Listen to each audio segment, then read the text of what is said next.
April 30th, 1942. A grey morning at Royal Air Force Duxford in Cambridgeshire. A Rolls-Royce test pilot named Ronnie Harker is standing on a damp concrete apron looking up at an aircraft he has never flown before. It is unfamiliar in almost every way. The lines are wrong, the nose is too long, the wing is too thin, the radiator scoop sits in the wrong place slung underneath the belly like an afterthought. Every aircraft Harker has flown for the last decade, the Hawker Hurricane, the Supermarine Spitfire, the Bristol Blenheim, has been British. This one is American. It has come across the Atlantic by ship in pieces, in a wooden crate stamped with the address of an aircraft factory in Inglewood, California, a place Harker has never been to and cannot quite picture. The men who built this machine have never met a Royal Air Force pilot. They have, by all accounts, never seen the kind of weather it will have to fight in. They have never been shot at by a Messerschmitt 109.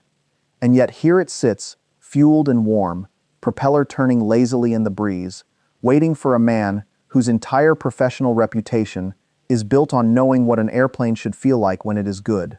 Wing Commander Ian Campbell Ord, the commanding officer of the Air Fighting Development Unit, has invited Harker out from the Rolls-Royce flight test establishment at Hucknall to evaluate the machine personally. Campbell Ord has a problem.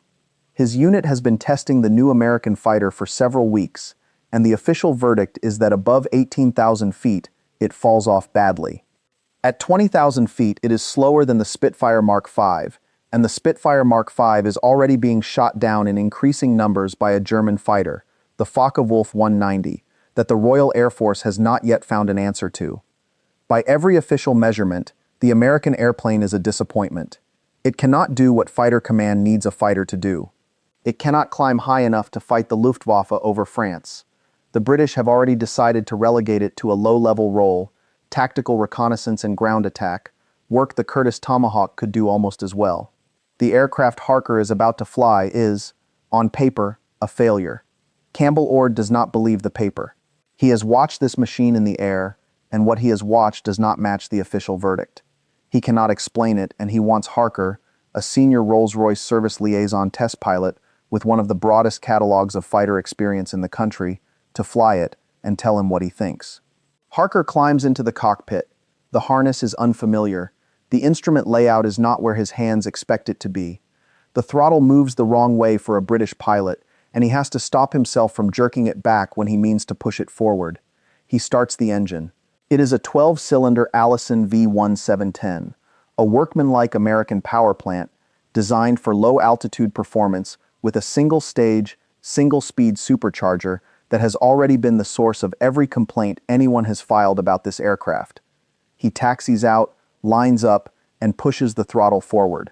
What happens in the next 30 minutes is the question this entire story turns on, because when Harker came back down at Duxford that afternoon, climbed out of the cockpit, and walked across the apron to find Campbell Ord, he did not say what every other senior Royal Air Force test pilot had been saying about the Mustang for the last 6 weeks.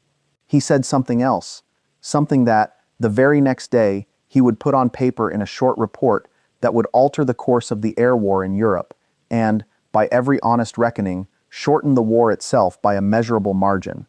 He had flown an American airplane that the British had already decided was a disappointment, and he had stepped out of it convinced that he had just sat in the finest fighter airframe in the world. The only thing wrong with it, he was about to argue, was the engine, and he knew exactly which engine should be in there instead. To understand why a Rolls-Royce test pilot in a Cambridgeshire field could change a war by writing a short memo about an American fighter, we have to go back not to 1942, not even to the start of the Second World War. We have to go back to a meeting in New York City in the spring of 1940, where a desperate British civil servant asked an American aircraft executive to build copies of an airplane that, even then, both men knew was already obsolete. This is the story of how the Royal Air Force, looking for a stopgap, ended up with a war winner, and of how the man who put the Merlin in the Mustang did not invent the airframe, did not design the engine, and did not even fly the resulting aircraft into combat himself, but who, in 30 minutes over Cambridgeshire, saw something every other senior figure on 2 continents had missed. In the spring of 1940, Britain was running out of fighters. France was about to fall. The Royal Air Force was burning through Hurricanes and Spitfires faster than the British factories could replace them. Sir Henry Self, who led the aircraft procurement side of the British Purchasing Commission in New York, had been given a job almost beyond reckoning. He was to find American aircraft, any American aircraft, that could fight in European skies, and he was to find them in months, not years. The American fighter situation in 1940 was bleak by European standards. There was the Curtiss P-40 Tomahawk, an adequate low-altitude fighter that could not match a Messerschmitt 109 above 15,000 feet. There was the Bell P-39 Airacobra, a strange mid-engine design that performed even worse at altitude than the P-40. There was the Lockheed P-38 Lightning, a twin-engined fighter that was promising but not yet in production, and there was nothing else. Self had asked the Curtiss-Wright Corporation if they could build more P-40s, and Curtiss-Wright had told him their factories were already at capacity. The British were stuck. Then, in late April of 1940, the president of North American Aviation, a hard-nosed executive named James Howard Kindelberger, who was known to everyone as Dutch, made Self a counterproposal. Self had asked North American to build P-40s under license. Dutch Kindelberger said no. North American, he said, could design a better fighter from scratch in less time than it would take to set up a licensed production line for somebody else's aircraft. He gave Self a number: 120 days from contract signing to a flying prototype. Self thought about it for a moment, and then he agreed. There were conditions. The British insisted that North American buy the wind tunnel data from the Curtiss XP-46, a fighter project Curtiss had been working on, to make sure no American test resources were being duplicated. North American paid Curtiss $56,000 for the data. Edward Hawkey and Edgar Schmued, the senior engineers on the new project, looked at the data when it arrived and concluded that almost none of it was useful. The Curtiss design was conventional. What North American had in mind was not. The man who led the design was Edgar Schmued, a German-born American who had emigrated as a young man and worked his way through the small American aviation companies of the 1920s and 30s. He now ran the preliminary design office at North American under Chief Engineer Raymond Rice. Schmued was a quiet, methodical man who drew with a draftsman's discipline. The team he led was small. They worked late into every night and went home, by the recollection of one of them, only on Sunday at 6 o'clock in the evening. The airframe was rolled out 102 days after contract signing on September 9, 1940. It had no engine yet. The Allison V-1710, when it arrived 18 days later, came with electrical fittings that did not match the existing motor mounts. North American built a new motor mount. On October 26, 1940, a freelance test pilot named Vance Breese took the prototype, registered NX 19998, into the air at Mines Field in Los Angeles, the airport that is now Los Angeles International. The first hop lasted 5 minutes. Later that same day, Breese took her up again, this time for 10 minutes. Over the next several flights, he was, by his own remarks, deeply impressed. The British Purchasing Commission, in a contract amendment dated December 9, 1940, gave the new aircraft a name. They called it the Mustang. The first production Mustang Mark I, serial number AG345, was test-flown by a North American pilot named Lewis Waite on April 23, 1941. The first deliveries to Britain began later that year, and in January of 1942, the first Mustangs reached number 26 Squadron at Royal Air Force Gatwick, replacing the Curtiss Tomahawks the squadron had been flying. And here, almost immediately, came the disappointment. The Allison engine in the Mustang Mark I had a single-stage, single-speed supercharger. The single-stage, single-speed supercharger had been chosen for one specific reason. The United States War Department had reserved its turbo supercharger production for 4-engine bombers and was unwilling to release the technology for fighter export. The engine that resulted was a perfectly good power plant up to 15,000 feet. Above that, it ran out of breath. At 20,000 feet, the Mustang's maximum speed dropped to 357 miles per hour, slower than both the Spitfire Mark V and the Messerschmitt 109F. Its rate of climb to 20,000 feet was 11 minutes. The Spitfire Mark V did the same climb in 7. By every measurement that mattered for the air war over occupied Europe, the Mustang was a second-tier aircraft. Royal Air Force Fighter Command did not want it. The Mustangs were sent instead to Army Cooperation Command, a backwater outfit responsible for low-level reconnaissance, photo roams, and ground attack. They flew their first operational sortie on May 10, 1942, when Flying Officer G.N. Dawson of No. 26 Squadron took off from Gatwick and shot up a goods train near Burke on the French coast. It was, by any honest reckoning, exactly the kind of mission a Tomahawk could have flown, and a Tomahawk had been flying. The Royal Air Force had ordered an airplane to win a war, and what it had got was an airplane to strafe trucks. What no one in the official chain of command yet understood was that the airframe under that Allison engine was a generational leap.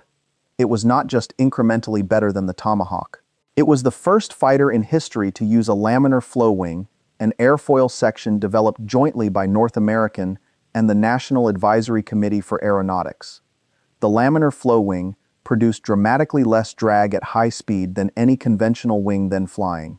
The fuselage was lofted using mathematical conic sections, one of the first aircraft in the world to be designed that way, and the resulting shape was so smooth that air slid over it almost without resistance. The radiator was tucked under the belly in a duct that, by a piece of unintentional genius, exploited what aerodynamicists call the Meredith effect. The heated air leaving the radiator actually produced a small amount of jet thrust. The Mustang carried roughly 180 US gallons of fuel internally in 2 wing tanks, where the Spitfire carried less than 100 imperial gallons. By every aerodynamic measure that did not depend on the engine, the Mustang was years ahead of every other piston fighter in the world. The Royal Air Force was using it to shoot at trains. In April of 1942, the Air Fighting Development Unit at Duxford received a Mustang Mark I, serial AG-422, for high-altitude evaluation.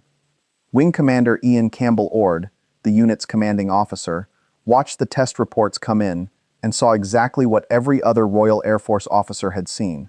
Above 18,000 feet, the aircraft was disappointing. Below 15,000 feet, it was extraordinary. At 5,000 feet, it was 30 miles per hour faster than a Spitfire Mark V-C. At 15,000 feet, it was 35 miles per hour faster than the same Spitfire, despite the Spitfire having a more powerful engine. There was something fundamental about the airframe that no one at the Air Ministry seemed to be paying attention to. Campbell Ord had been a fighter pilot in his earlier career, and he had a feel for an airplane that paper engineers do not always have. He looked at the Mustang sitting on his apron at Duxford, and what he saw was not a failed fighter, but a magnificent aircraft with the wrong engine. He picked up the telephone and called Hucknall, the Rolls-Royce flight test establishment, and asked for Ronnie Harker. Ronnie Harker was 32 years old of 1942. He had been flying for Rolls-Royce since the early 1930s, and he had spent the previous 3 years as a senior service liaison test pilot, the man Rolls-Royce sent out to Royal Air Force squadrons to evaluate new aircraft and decide whether the company's engines could improve them. He had flown almost every frontline fighter in the Royal Air Force inventory. He had flown the Hurricane and the Spitfire and the Westland Whirlwind and the Hawker Tornado, and he had a quiet, methodical way of describing what he found in each one. He arrived at Duxford on April 30th, 1942. Campbell Ord walked him out to the dispersal, showed him the Mustang, and told him to take it up and form his own opinion. Harker climbed in. He flew for 30 minutes. When he came back down, he sat with Campbell Ord for a long time without saying very much, and then he drove back to Hucknall and went straight to his desk. The next morning, May 1st, 1942, he wrote his report.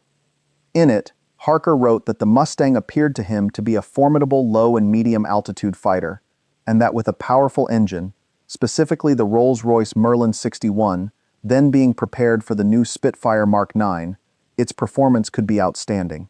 He noted, on the basis of his own flight, that the Mustang was 35 miles per hour faster than the Spitfire Mark V at roughly the same engine power, and he made one factual error in the report.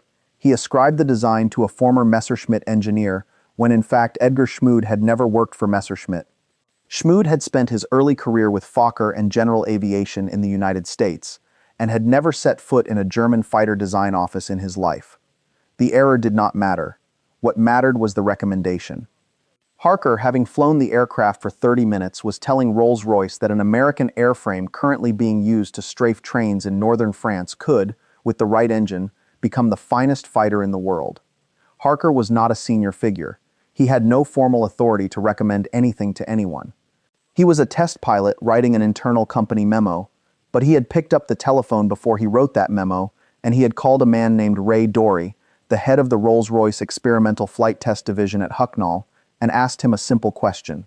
How quickly could a Merlin 61 be fitted into a Mustang airframe?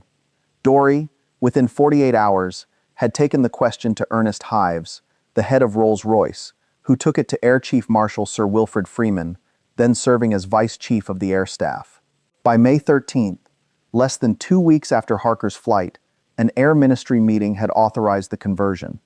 5 Mustang airframes were to be sent to Hucknall. Rolls-Royce was to fit them with Merlin engines. The whole project, for security reasons, was given the unrevealing designation Mustang X. If you served, or if your father or grandfather served in the Royal Air Force, the Royal Canadian Air Force, the Royal Australian Air Force, or in any of the Commonwealth flying services during the Second World War, I would be honored if you left their unit and station in the comments. The men who flew these machines, the ground crews who kept them running through Cambridgeshire winters, the riggers and the armorers and the radio mechanics, they are the people whose hands actually wrote this history. The records preserve some of them. Many more are remembered only by their families. Every comment that names one of them keeps a piece of that record alive a little longer. Rolls-Royce, in the spring of 1942, had every reason to say no. The Merlin engine was the most strategically important piece of British industrial output of the entire war. Every Merlin that came off the production lines was already promised to a Spitfire, a Lancaster bomber, a Mosquito, a Beaufighter, a Halifax. There was quite literally no spare engine capacity. The Air Ministry's first instinct, when Harker's recommendation reached it, was to refuse. The Merlin 61s were earmarked for the new Spitfire Mark 9, which was urgently needed to deal with the Focke-Wulf 190. Diverting Merlins to an American airframe seemed at first like robbing the home defense to subsidize a foreign experiment. What overcame the Air Ministry's resistance was a combination of 2 things. First, Sir Wilfrid Freeman, who had championed the de Havilland Mosquito against Air Ministry resistance and is by some serious historians regarded as the most consequential British air official of the entire war, threw his political weight behind the project. Second, an American military attaché in London, Colonel Thomas Hitchcock, heard about the proposal and saw immediately what it meant for the United States Army Air Forces. He sent word back to Washington. General Henry Arnold, the commander of the United States Army Air Forces, became personally interested. The British project to put a British engine in an American airframe acquired American sponsors, which made it politically impossible to kill quietly. The conversion work began at Hucknall in June of 1942. Serials Juno AB, Juno AM203, AM208, AL963, and AM121 were earmarked for the work. The Rolls-Royce engineers, led by Chief Aerodynamic Engineer Witold Challier, calculated on paper that a Mustang fitted with a Merlin 61 should reach 441 miles per hour at 25,600 feet. This was a stunning number. It was 40 miles per hour faster than the current Spitfire Mark 9, with vastly greater range. The first conversion, AL975, was actually fitted with a Merlin 65 rather than the high-altitude Merlin 61, partly because the Merlin 65 was identical to the engine going into the Spitfire Mark 9 and would allow a closer comparison. A 4-bladed Witold propeller was fitted in place of the original 3-bladed Curtiss Electric. A new chin radiator was added to handle the extra cooling load of the 2-stage 2-speed supercharger. The aircraft, with Rolls-Royce's chief test pilot Captain Ronald Shepherd at the controls, took to the air on October 13, 1942. The results were almost beyond belief. By November, the Mustang XA208 was reaching 433 miles per hour at 22,000 feet. AL975 reached an absolute ceiling of 40,600 feet, an altitude no Mustang Mark I had ever come close to. The high-altitude performance, the thing the Allison-engined Mustang had been mocked for, was now better than the Spitfires. The aircraft could to 20,000 feet in roughly half the time Mark I had needed. Pilots who flew the converted aircraft came down speaking the way Ronnie Harker had spoken in April, with a kind of stunned restraint. as if the words for what they had just experienced were not quite available to them. The Royal Air Force test reports from Hucknall and from Boscombe down, the aeroplane and armament experimental establishment, used dry, careful, professional language, but the numbers were unmistakable. The Mustang, with a Merlin in it, was the fastest piston-engine fighter in the world. It was faster than anything the Germans had. It was faster than anything the Americans had. It was, by a measurable margin, faster than the Spitfire whose engine it was now sharing. And here is where the second piece of the story has to be understood. The British did not have the industrial capacity to mass-produce Merlin-powered Mustangs. Rolls-Royce's Merlin lines were saturated. Even after the conversion proved itself, only 25 Mustang X's were ever built in Britain. The breakthrough that Harker had identified, that Campbell Ord had championed, that Sir Wilfrid Freeman had pushed through the Air Ministry, was going to have to be built somewhere else, by someone else, on a different scale entirely. That somewhere else was the Packard Motor Car Company in Detroit, Michigan. Packard had been licensed to build the Merlin in the United States since September of 1940, originally to supply British orders. The American-built Merlin, designated V-1650 by the United States Army Air Forces, was already in production. North American Aviation, alerted to the British conversion through Lieutenant Colonel Hitchcock's reports, had begun parallel work on its own Merlin Mustang in the summer of 1942. On July 25, 1942, North American was authorized to convert 2 airframes from the existing P-51 Mustang line to take Packard-built Merlins. The conversion was given the company designation NA-101, and the Army designation, originally XP-78, was changed to XP-51B by mid-October. On November 30, 1942, just over a month after the British prototype had flown, North American test pilot Robert Chilton took the first XP-51B into the air at Mines Field in Los Angeles. Chilton on his first flight did not bother with the usual sequence of low-speed handling checks. He climbed straight up. At 20,000 feet, the supercharger gear shifted automatically into high speed, and the Merlin kept pulling. Chilton went on past 30,000 feet, higher than any Mustang had ever been, and the aeroplane was still climbing strongly. His flight reports from that day are not the elaborate prose of a man composing for posterity. They are the abbreviated technical notes of a working test pilot. But the numbers they describe are extraordinary. The XP-51B reached a level top speed of 441 miles per hour at 29,800 feet, more than 100 miles per hour faster than the Allison-engined Mustang at the same altitude. Its rate of climb at every altitude had roughly doubled.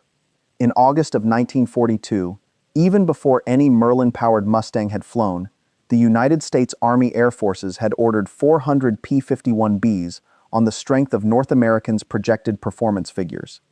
After Chilton's flight, the order was expanded to 2,200.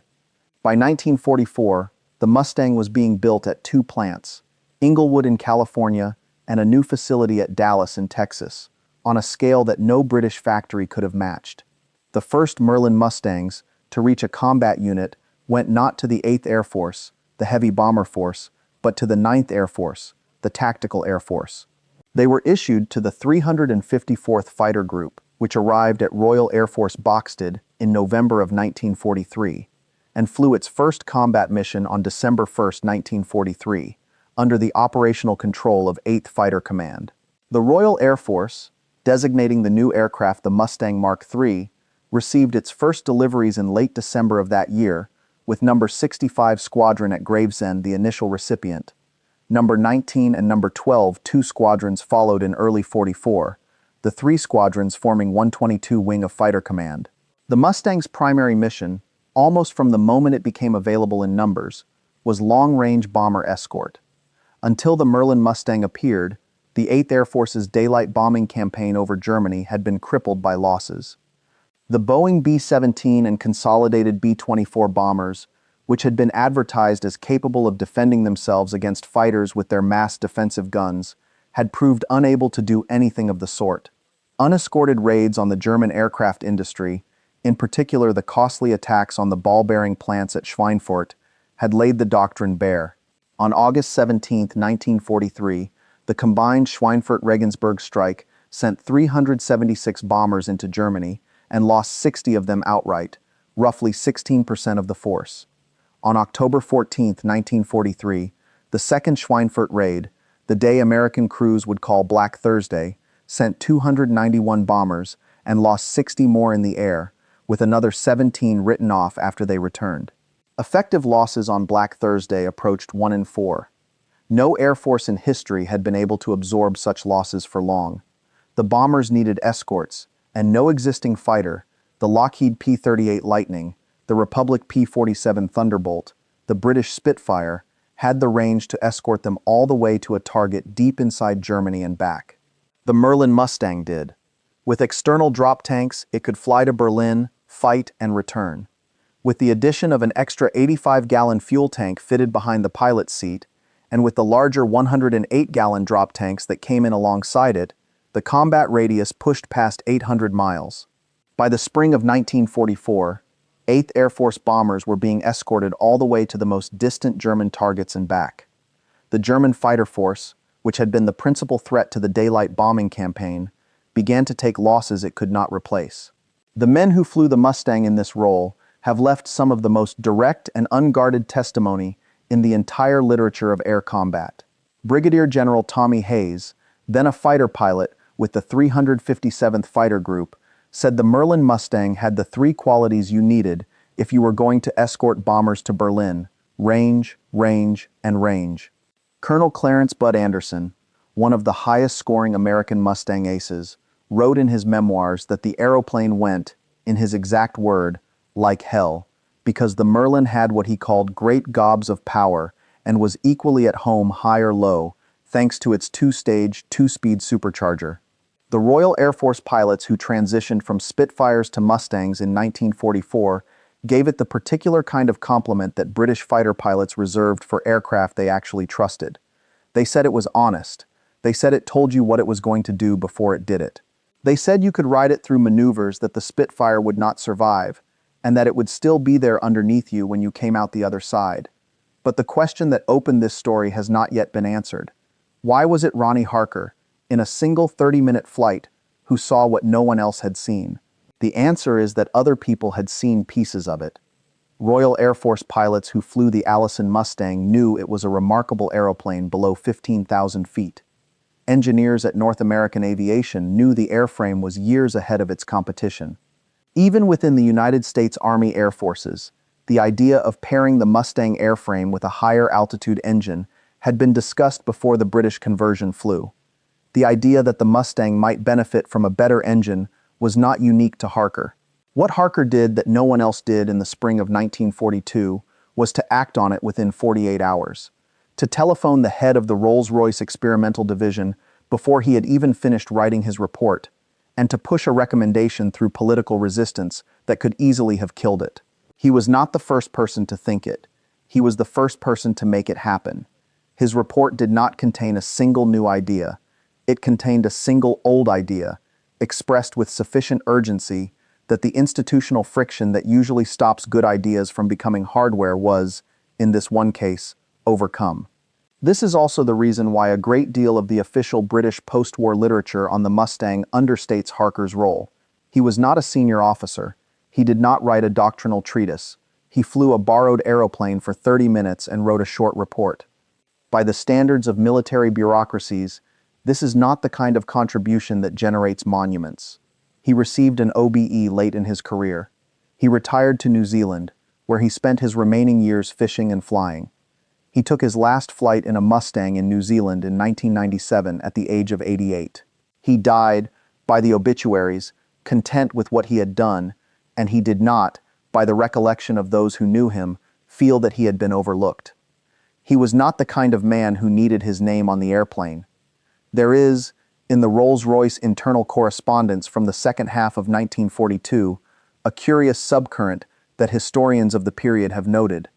The conversion program at Hucknall was being run as if the war depended on it, but the urgency was not entirely shared by the Air Ministry, which continued, well into the autumn, to express reservations about diverting Merlin production from established British aircraft.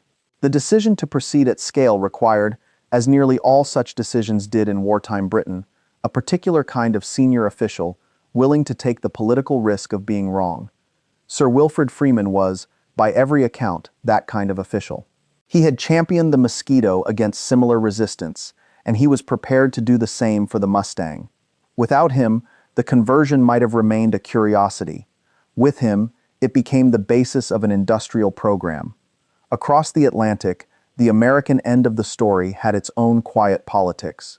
The United States Army Air Forces had, in the early years of the war, regarded the Mustang as a peripheral aircraft.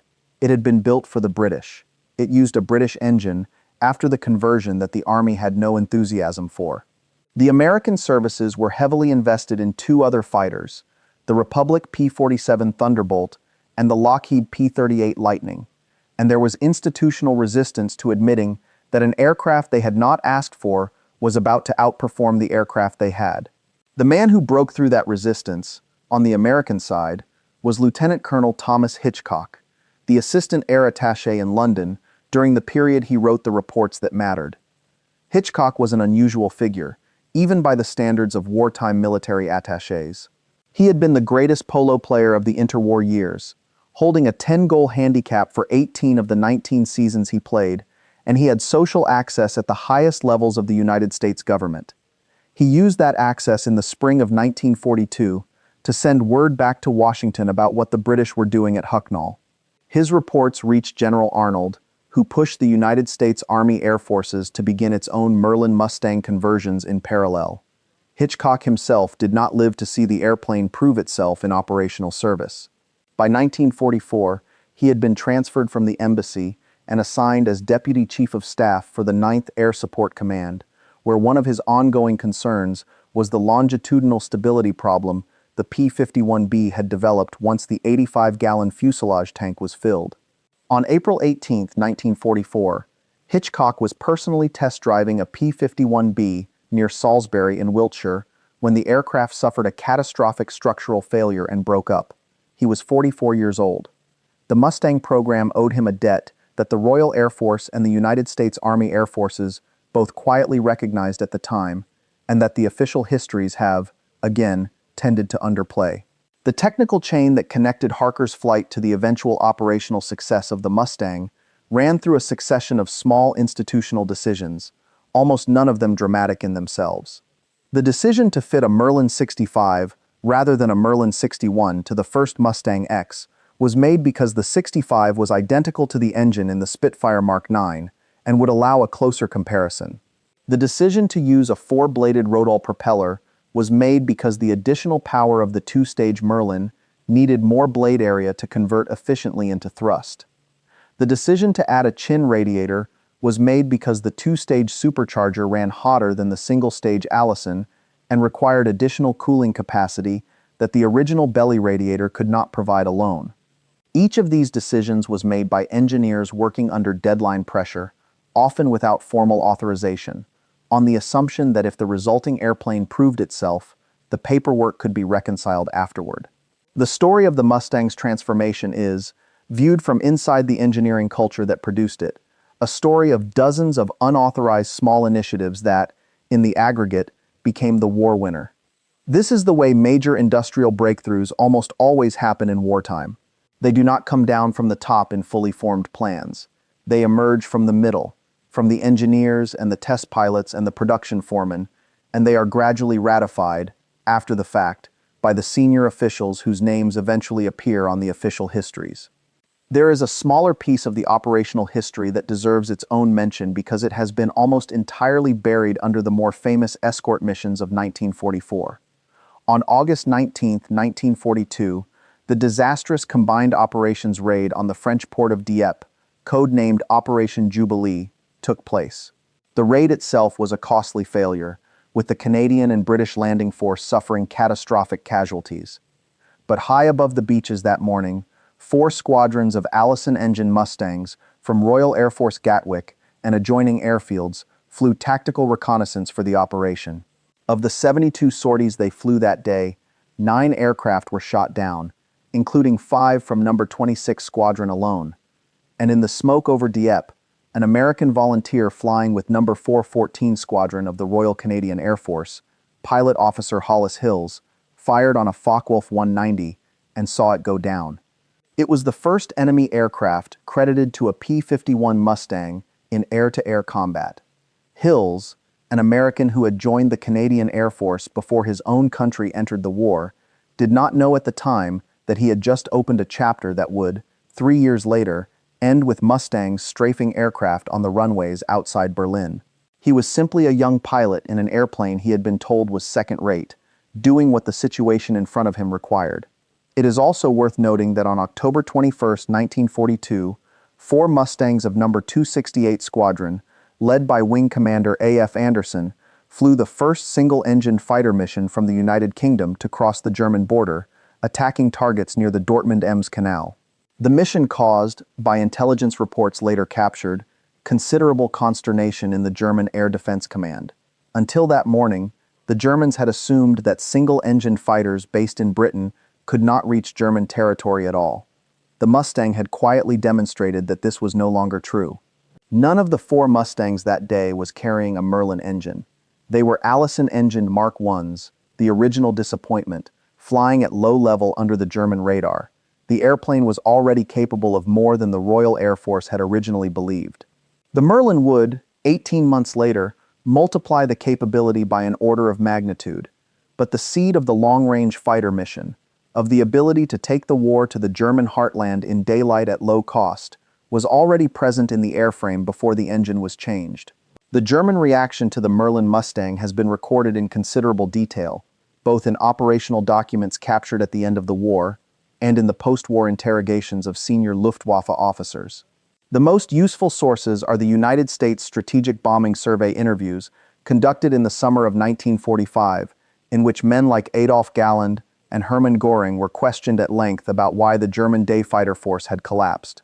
The popular version of Göring's reaction, the line about seeing American fighters over Berlin and knowing the war was lost, is widely repeated in books and television programs, but cannot be located word for word in the surviving transcripts, and is best treated as a paraphrase rather than a quotation.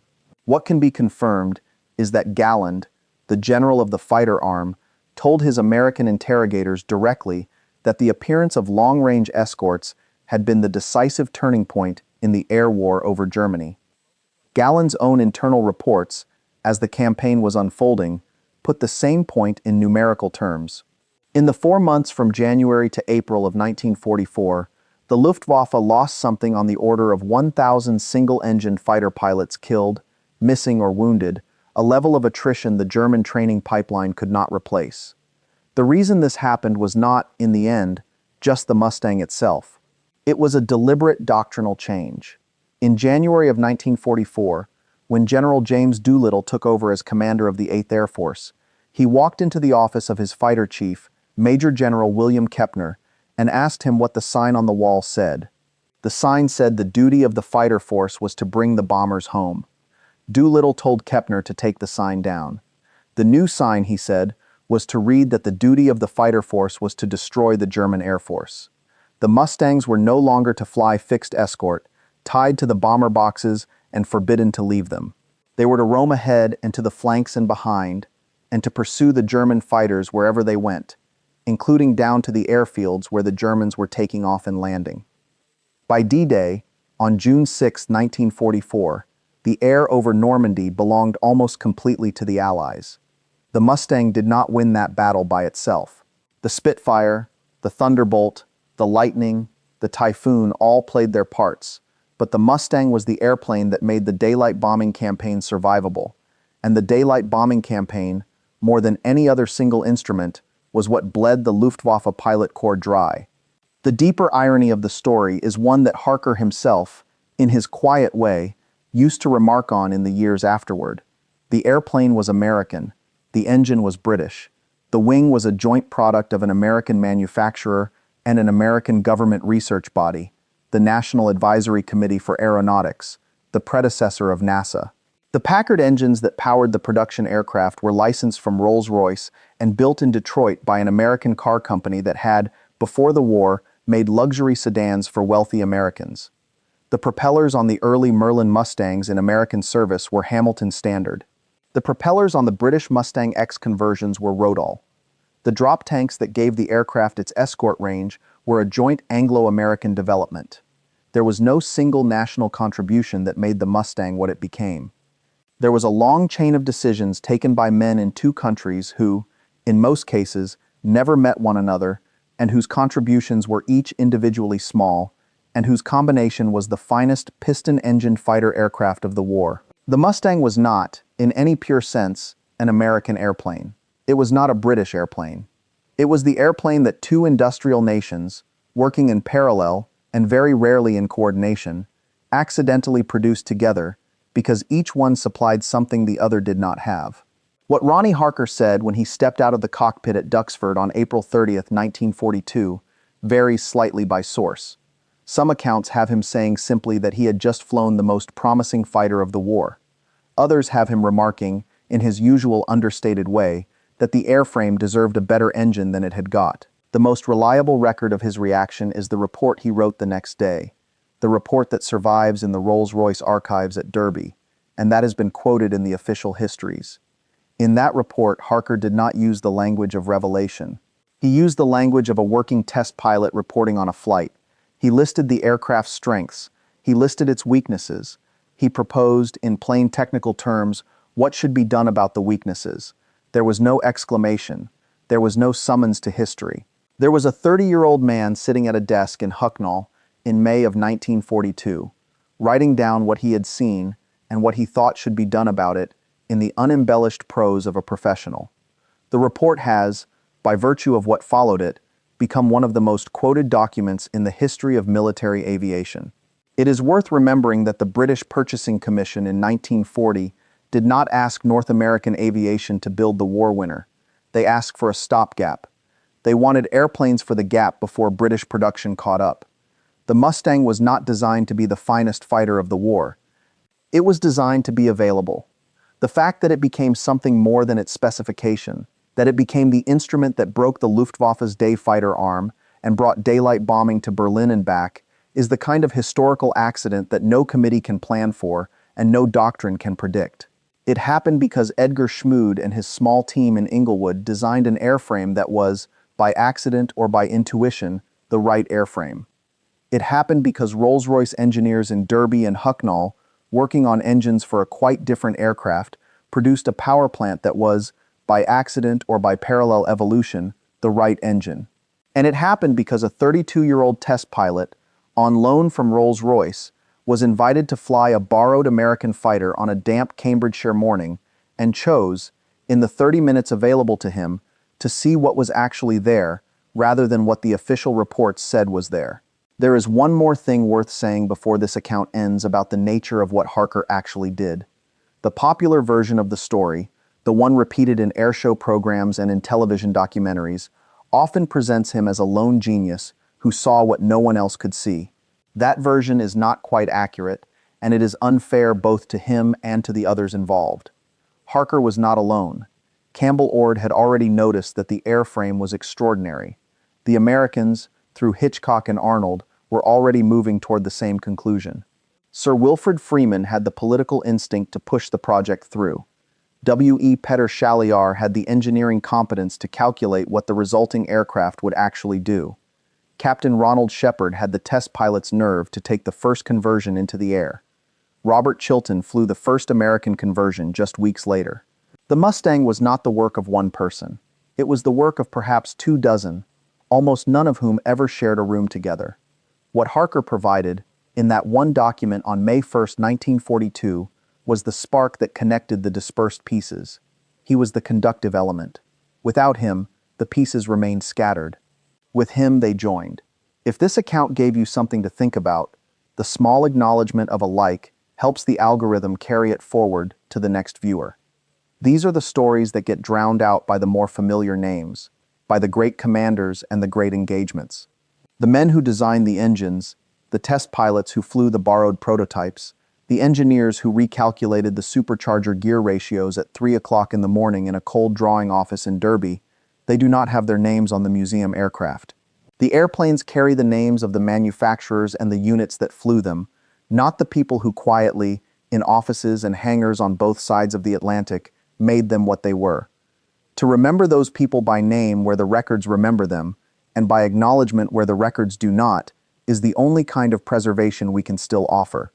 If you would like more of these stories, the ones about the men whose decisions actually moved the war, told with the names and the dates and the inconvenient details intact, then this channel is built for that. Subscribe if you want the next installment. There are more of them. There always are. The history of the air war is full of moments like Harker's, where one person in one room on one ordinary afternoon made a decision that everyone afterward has had to live with. Most of them are not famous. Most of them died as quietly as they had lived. They flew, they wrote, they argued, they pushed an idea through, and then they went home and made tea and read the paper, and never once told the story afterward as though they had been important. They were important. We just have to do the work of remembering it for them.